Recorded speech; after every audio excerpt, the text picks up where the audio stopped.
Book 101 Review. Book 101 is all about the books that I read for the last 40 years. And today I have my special guest.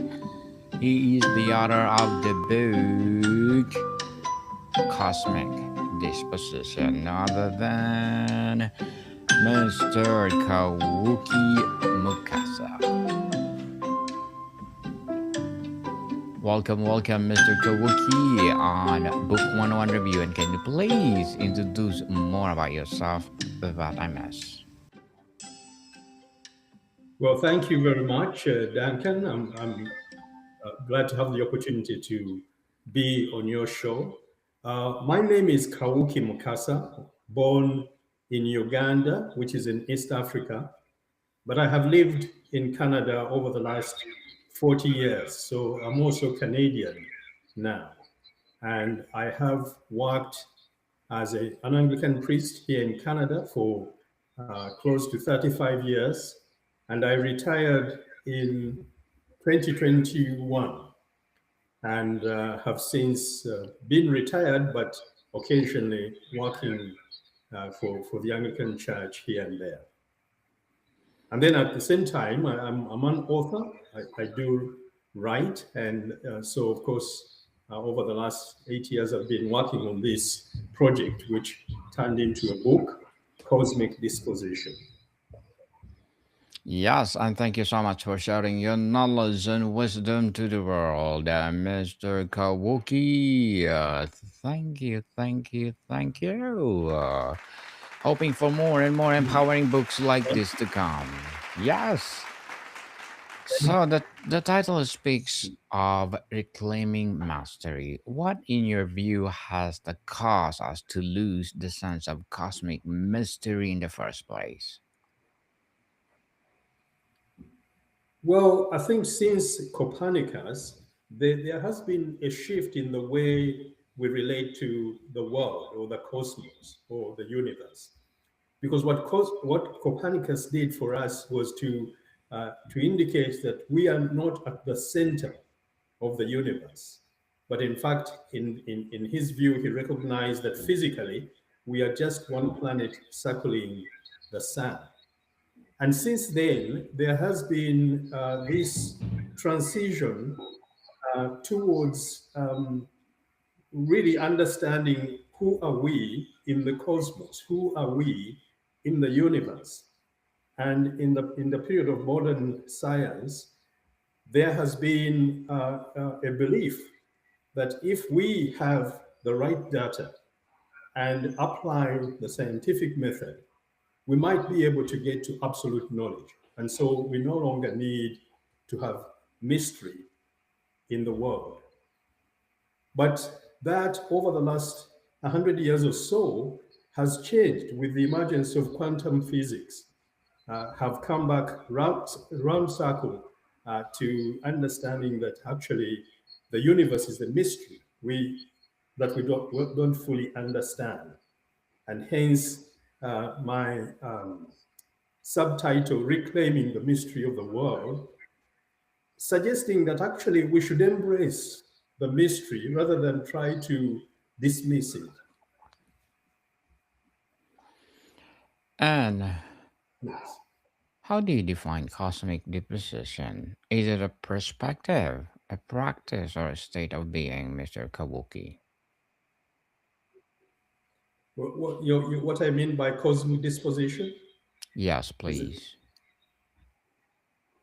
it is I would say um, a situating of ourselves in the universe to look at it not as something that needs to be solved, but as being part of the mystery that is the cosmos. I don't know if that makes sense.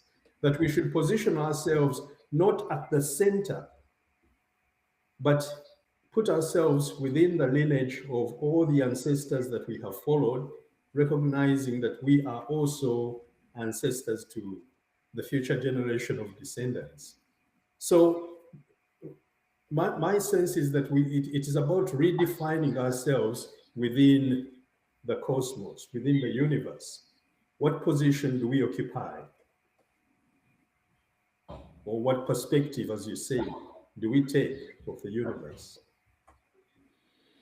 Interesting, Mr. Kawuki. Your position this as a reclamation. Is this a return to something ancient or the creation of something new for our modern age? I think I was referring to reclaiming it from the assumption that we can have absolute knowledge of the universe. Um, a presumption that really began with Isaac Newton and Laplace, the French mathematician, who suggested that if we were able to, if we had enough data and knew where every piece of data is going to be, we might be able to explain the past and the future perfectly just through by using mathematics. And but that we know now is no longer possible. We know it's not true, and some people are struggling with that, that understanding. But what I'm proposing is that we should claim it.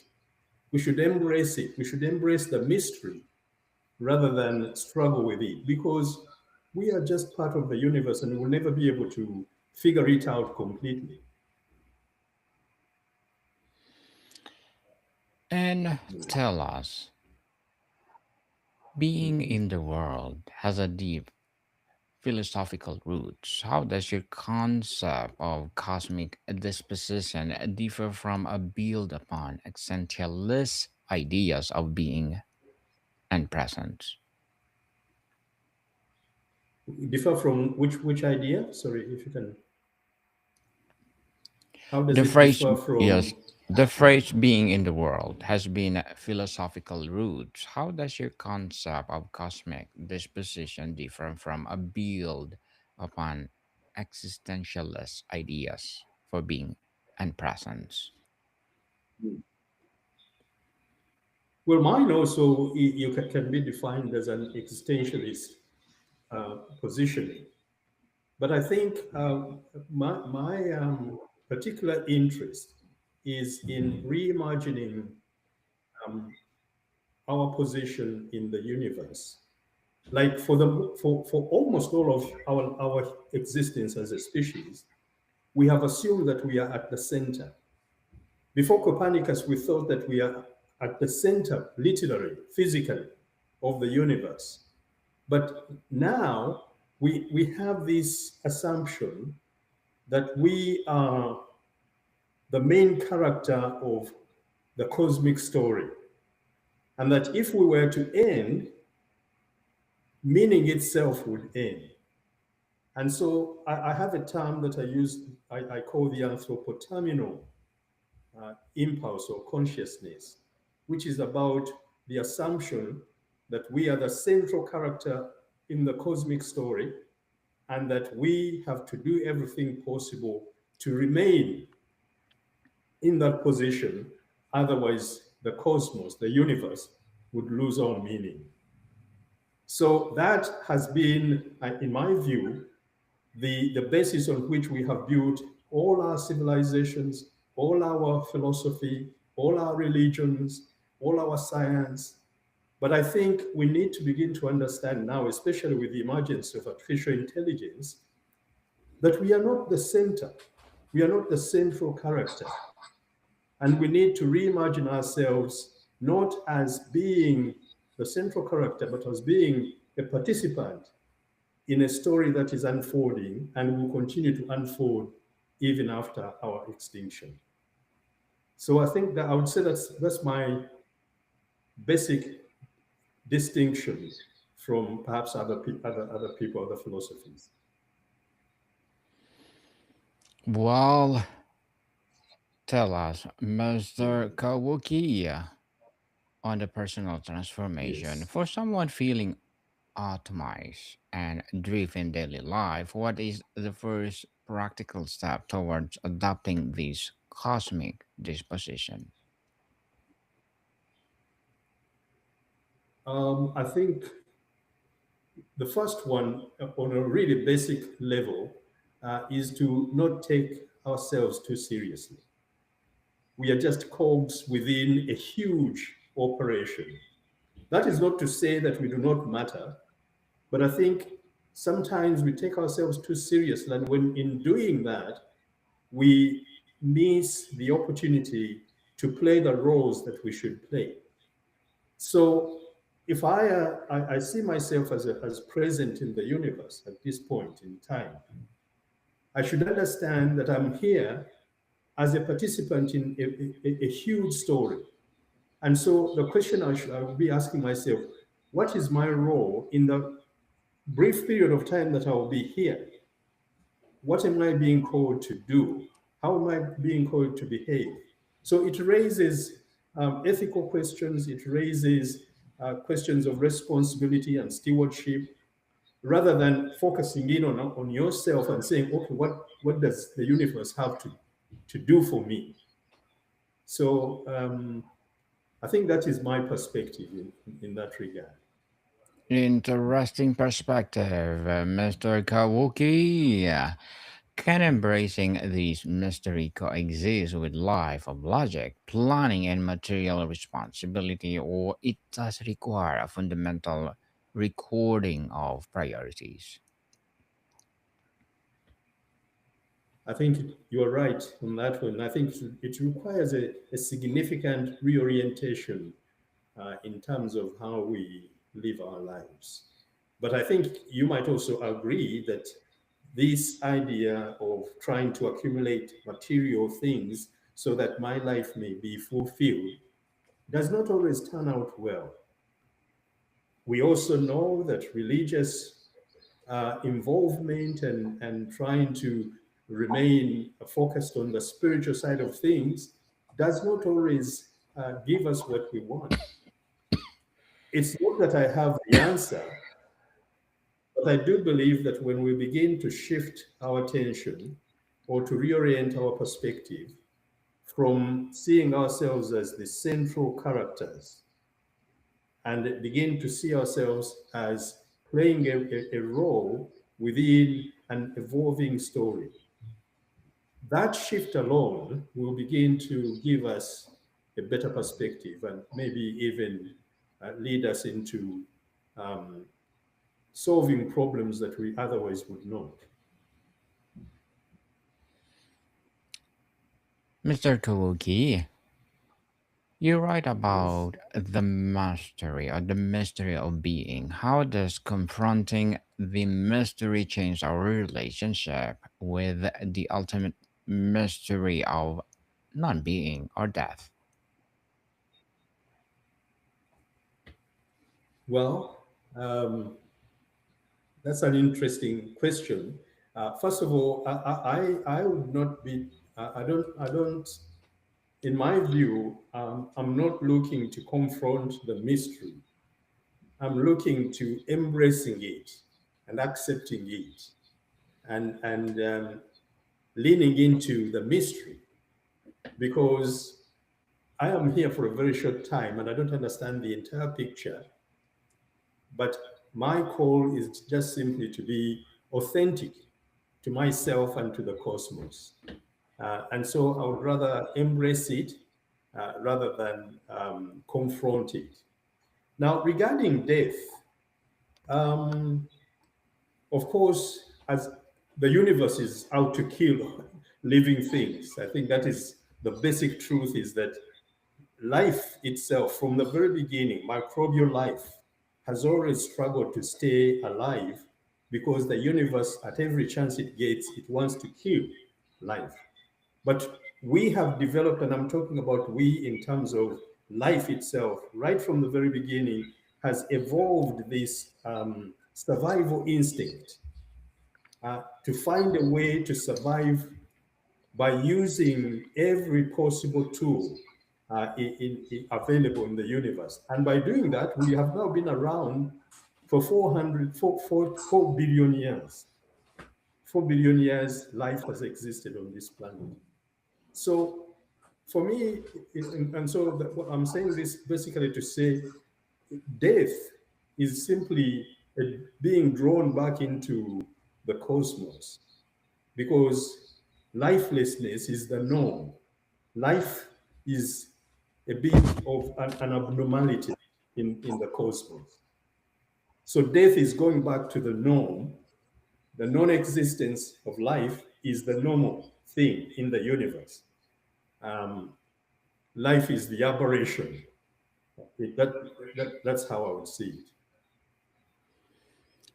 Does that make sense, if I may ask? Makes sense, Mr. Kawuki. Has cultivating these disposition changed how you experience mundane moments, standing in line, doing chores, or facing frustration?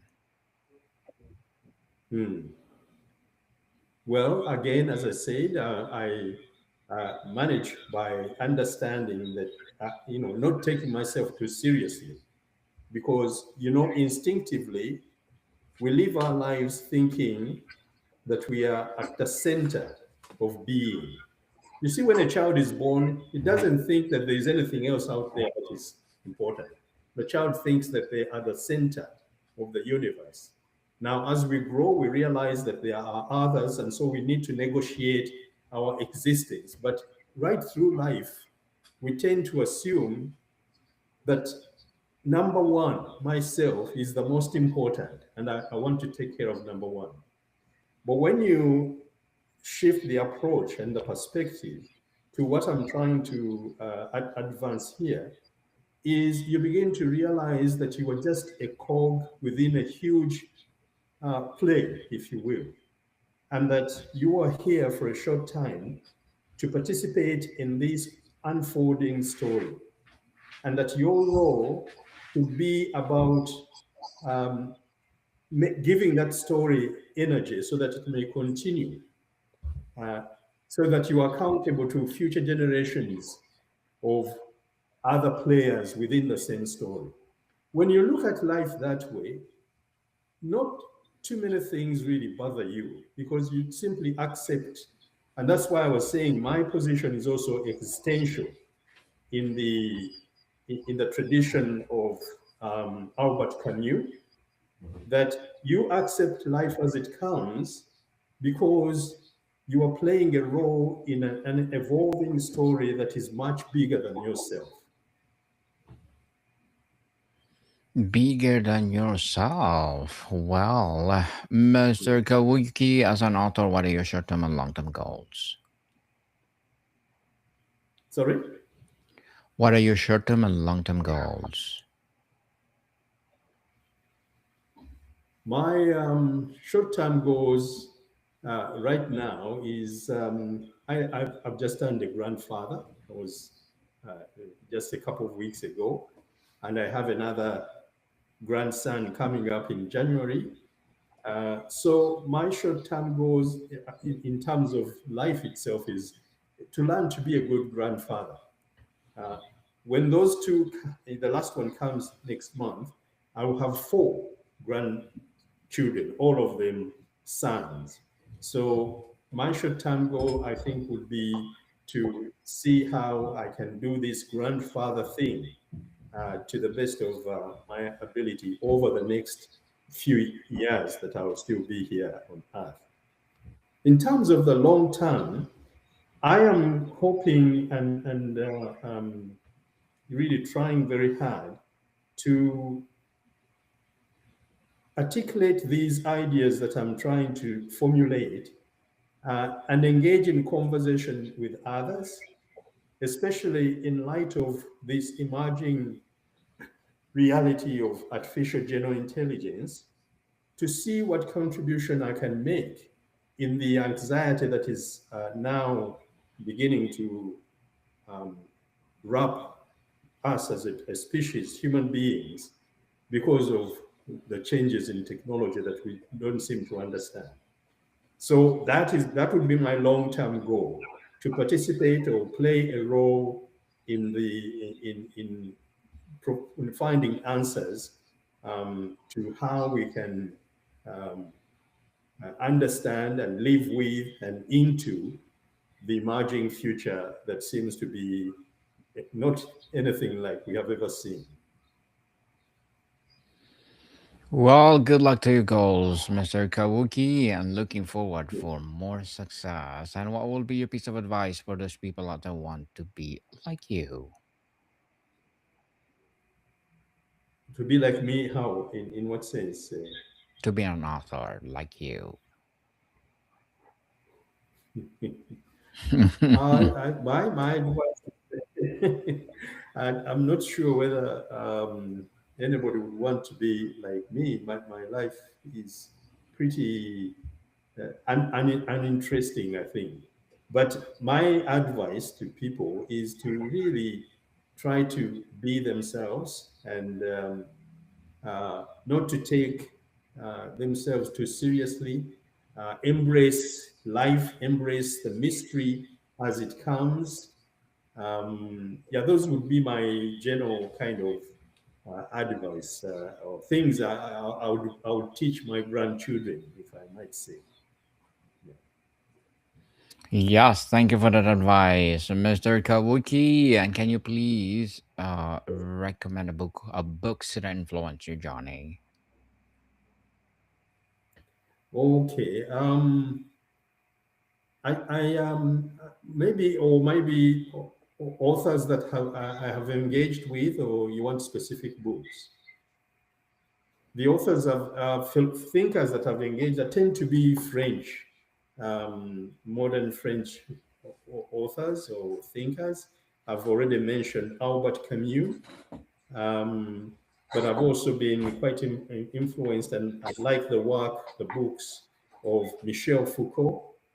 Um, so those are people that I have, I think, influenced me a lot in the course of my own research. Michel Foucault and Albert Camus are really the thinkers that have shaped my own thinking, I think. Well, thank you for that recommended book, Mr. Kawuki. Yes, so, the Mm. world faces immense pragmatic crisis, climate change, conflict, inequality. How does turning toward cosmic mastery or mystery help us address these very earthly problems? I think we are encountering these as problems because of the concept I used, the anthropoterminal awareness or consciousness, the assumption that we humans are the central characters in the cosmos. So we look at artificial intelligence, for example, and are worried that it is going to overtake us and going to make us extinct. We look at the ecological crisis and are worried that if we don't change it, we are going to become extinct. We are going to create a catastrophe of the world. So we always look at the world through the lens of this assumption that we are the center. And my solution is to begin to see it differently, to begin to see ourselves as ancestors within a line of ancestors that stretches back into history and going into the future. Because when we do that, we stop thinking too much about ourselves and what is going to happen to us and think about what we can do about the future generation of species. And we see this as parents. When you have a child, you give that child the best you can, but you are not thinking that I'm going to control this child even when he gets to be 50 or 60. I need him to do exactly what I tell them to do. No, you get them started and you let go. You get them started and you let go. And I think that is we as human beings, as a species, we need to understand that lesson and stop thinking that we are the center of the universe or the central character in the cosmic story.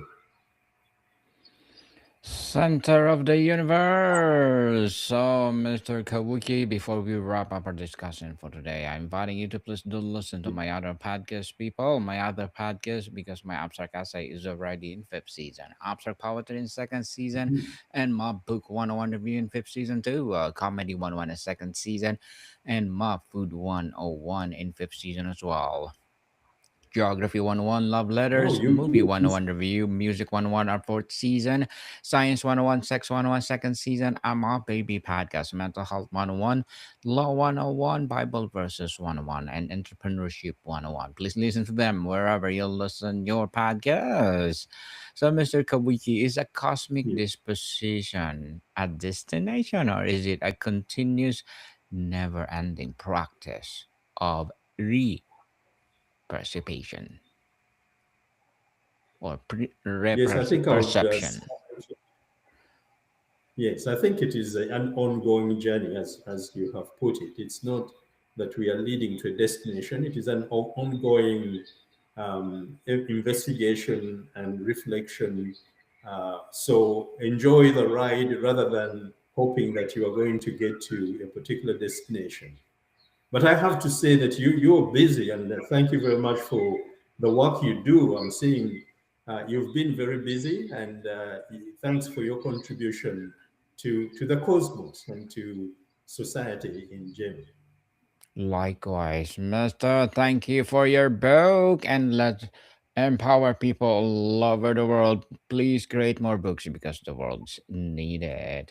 So again, thank you so much for sharing your knowledge and wisdom to the world, Master Kawuki. Thank you, thank you, thank Thank, you. So can you please invite our thank you very much. listeners? Yeah, so can you please invite our listeners to support Cosmic Disposition? Yes, thank you very much for the opportunity. I would invite people uh, to go and find that book. Yeah, so where are they gonna find it, Mr. Kabuki?